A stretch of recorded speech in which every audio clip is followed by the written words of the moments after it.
Tidakkah kita merasa sayu melihat para jemaah ini solat dalam keadaan serba kekurangan? Selama ini, Muslimin dan Muslimat di Lestari Perdana tidak mempunyai masjid dan hanya menjadikan surau-surau untuk penduduk setempat beribadah dan beraktiviti seperti solat fardu 5 waktu, solat Jumaat, kuliah agama dan lain-lain aktiviti keagamaan. Namun, jumlah penduduk yang semakin bertambah menyebabkan surau-surau sedia ada tidak mampu lagi menampung jamaah dan sangat-sangat memerlukan sebuah masjid. Masjid Lestari Perdana akan dibangunkan dengan kemudahan-kemudahan seperti dewan solat utama, ruang solat wanita, bilik imam, bilik bacaan, bilik serbaguna, tandas, tempat wudhu, bilik pengurusan jenazah serta pelbagai lagi kemudahan. Ayuh, berinfak dan berwakaflah kepada dana pembinaan Masjid Lestari Perdana, Bandar Putra Permai, Seri Kembangan sekarang. Semoga Allah kurniakan rezeki berlipat kali ganda di dunia dan pahala mencurah-curah di akhirat kelak, insya-Allah.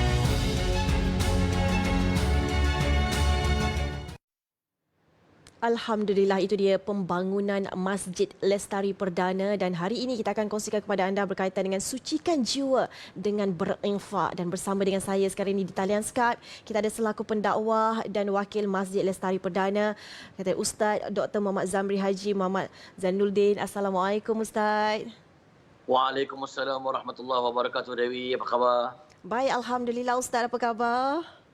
Baik, Alhamdulillah. Masya Allah, Alhamdulillah. Jadi Ustaz mungkin boleh kongsikan tajuk kita hari ini, sucikan jiwa dengan berinfak. Bagaimana kita nak sucikan jiwa dengan berinfak, Ustaz? Bagaimana kita nak mendapat redha Allah tetapi bukan mendapat puji-pujian dengan manusia, Ustaz? Silakan. Baik. Alhamdulillah wassalatu wassalamu ala Rasulillah. Terima kasih Dewi dan penonton. Assalamualaikum TV Hijrah sekalian. Allah Subhanahu wa taala berfirman dalam surah At-Taubah, a'udzubillahi minasyaitonirrajim.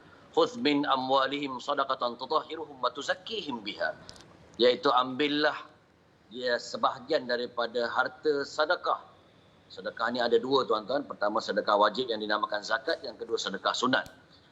Untuk apa Allah sebut tutahhiruhum wa tuzakkihim, iaitu membersihkan mereka dan menyucikan jiwa-jiwa mereka. Ada dua di situ.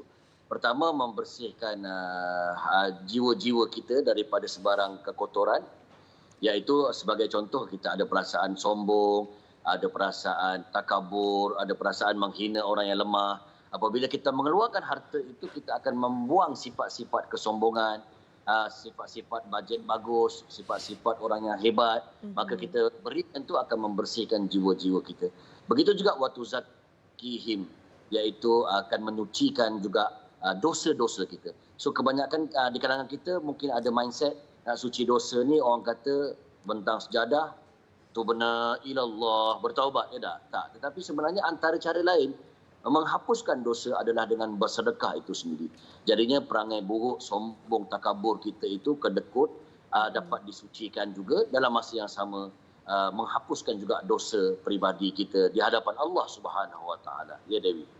Ya, Masya Allah, itu dia kan dosa yang boleh menghapuskan kita mungkin dengan cara berinfak kan, Ustaz. Jadi Ustaz mungkin boleh kongsikan amalan Rasulullah sallallahu alaihi wasallam yang dianjurkan oleh baginda sendiri untuk memperbanyakkan berinfak, memperbanyakkan bersedekah. Tapi amalan mana ataupun pahala mana yang boleh kita lakukan? Amalan tu mengalir je, Ustaz, walaupun kita dah tak ada lagi dalam atas dunia ni, Ustaz. Masya Allah. Itulah yang dikatakan sedekah jariah. Idza mata ibnu Adam inqata'a amalu illa min thalath. Jika mati anak Adam, tak ada yang tinggal di kalangan mereka, terpotong segalanya melainkan tiga perkara. Salah satu di tiga itu dinamakan sedekatun jariah. Sedekah yang terus mengalir. Selagi mana ada perkara tersebut dimanfaatkan, segala ilmu-ilmu tu terus diperjuangkan, dipanjangkan. Walaupun kita dah mati kat dalam kubur 1000 tahun, seolah-olah kita anti kematian. Pahala itu terus mengalir seolah-olah kita hidup. Inilah yang dinamakan sedekah jariah. Tambah pula yang kita nak bincangkan pada pagi yang penuh kebaikan ini, iaitu yang kita nak salurkan ini pada sebuah masjid, Masjid Lestari Perdana. Saya teringat satu hadis Nabi SAW, man bana masjidan banallahu lahu baitan fil jannah. Sesiapa yang membina masjid Allah di muka bumi, Allah akan membinakannya satu rumah mahligai di dalam syurga. Kita tahu syurga ni diambil daripada jannah. Jannah ni taman yang hijau penuh kehijauan, indah tamannya. Tapi rumah tak ada, istana tak ada. Tapi kalau kita banyak membina rumah-rumah Allah, bersedekah, menjayakan pembinaan Masjid Lestari Perdana ini, insya-Allah Allah akan bina mahligai-mahligai dan rumah yang begitu mewah di syurga kita kelak.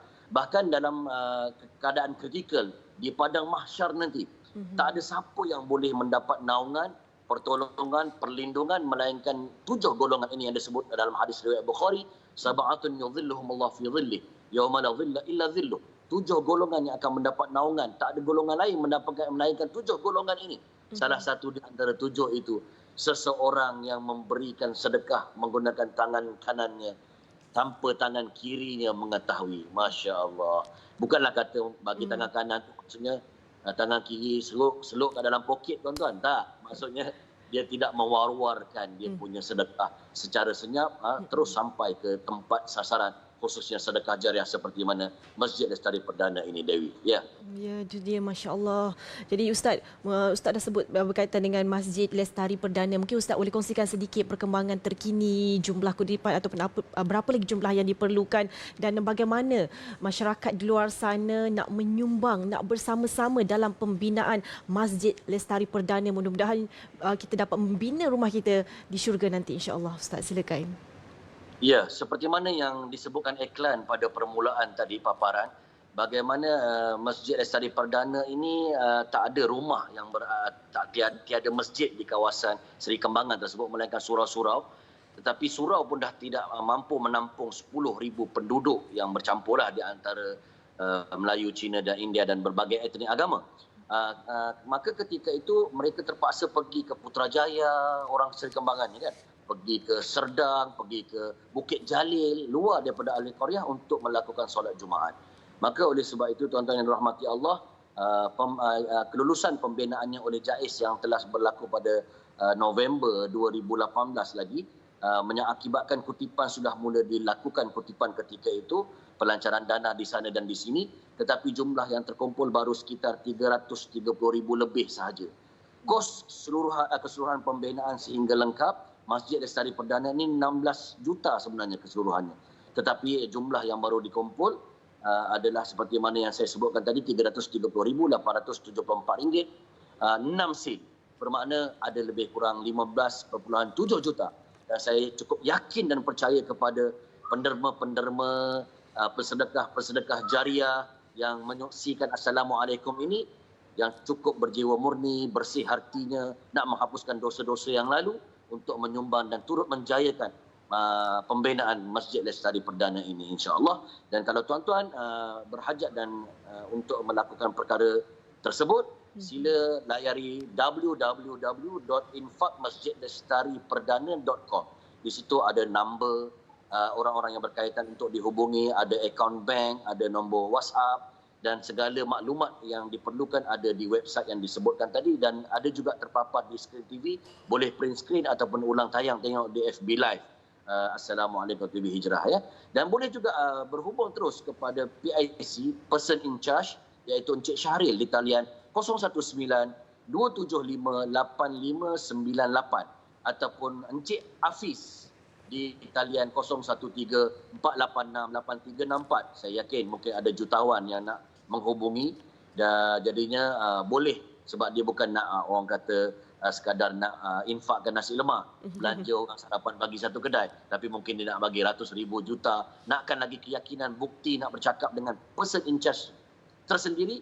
Itulah nombor yang saya kongsikan dan terdapat di skrin TV juga untuk tuan-tuan ambil dan dapatkan, insya-Allah. InsyaAllah, Allahu Akbar. Jadi kepada anda semua yang nak bersama berinfak, bersedekah, berwakaf, dia ambil nombor tertera di kaca TV anda sekarang ini dalam pembinaan Masjid Lestari Perdana. Terima kasih Ustaz. Terima kasih kerana bersama dengan kami. InsyaAllah saya doakan semoga segalanya insyaAllah dipermudahkan oleh Allah Subhanahu Wa Taala. InsyaAllah amin ya amin ya rabbal alamin. Dan kepada para penonton, kita nak berehat dulu seketika, insyaAllah kita kembali lagi selepas ini.